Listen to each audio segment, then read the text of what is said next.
ଆଜିର ଅନୁଚିନ୍ତା। ତେବେ ଚାଲନ୍ତୁ ଶୁଣିବା ଆଜିର ଅନୁଚିନ୍ତା।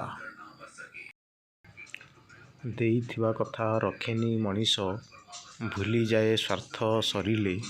ସ୍ୱାର୍ଥୀ ବୁଝେ ନାହିଁ ସମ୍ପର୍କର ମୂଲ୍ୟ, ନିଜ କାମ ପୂରା ହୋଇଲେ। ସମ୍ପର୍କ ବିଦ୍ୟୁତ୍ କନେକ୍ସନ ଭଳି ଭୁଲ କନେକ୍ସନ ତୁମ ଜୀବନକୁ ଧକ୍କା ଦେଇପାରେ, ଆଉ ସଠିକ୍ କନେକ୍ସନ ତୁମ ଜୀବନକୁ ଆଲୋକିତ କରିପାରେ।